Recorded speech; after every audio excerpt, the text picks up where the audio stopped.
నవమాసాలు మోసి కన్న బిడ్డ అనారోగ్యంతో విలవెల్లాడుతుంటే ఎలా అనిపిస్తుంది? కొడుకు పుట్టాడని సంతోషంలో ఉన్న తండ్రికి బిడ్డ చనిపోతాడని తెలిస్తే అతను పడే బాధ ఎలా ఉంటుంది? ఇలాంటి నరకాన్ని అనుభవిస్తున్నారు జార్ఖండ్కు చెందిన దంపతులు. అందరూ శిశువులాగే పుట్టిన చిన్నారికి 2 నెలలు గడిచేసరికి తల ఊగిపోయింది. భయపడిపోయిన తల్లిదండ్రులు ఉన్నదంతా ఖర్చు పెట్టి కార్పొరేట్ వైద్యులకు చూపించారు. ఫలితం కనిపించలేదు.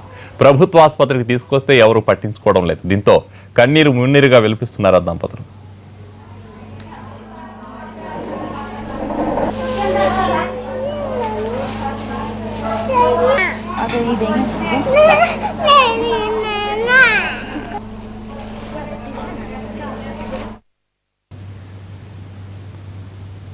రాంచీ నగరానికి చెందిన జంటకు 9 నెలల కింద కొడుకు పుట్టాడు. వాళ్ళ ఆనందానికి అవధులు లేకుండా పోయింది. పట్టలేని సంతోషంతో కొడుకును మురిపెంగా చూసుకున్నారు. 2 నెలలు గడిచిన తర్వాత వాళ్ళ ఆనందం ఆవిరైపోయింది. బిడ్డకు తలభాగం ఉబ్బిపోవడం ప్రారంభించింది. లోకల్ డాక్టర్తో వైద్యం చేయించారు. అయినా జబ్బు తగ్గలేదు. పరీక్షలు చేయించేలోపే తలభాగం మరింత పెద్దదిగా మారింది.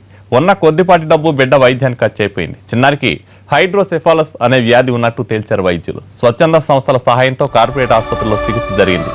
మెదడులో నీరు చేరడం వల్ల తలభాగం ఉబ్బిపోయిందని, ఆపరేషన్ చేసినా బతికే అవకాశం లేదని డాక్టర్లు చేతులెత్తేశారు.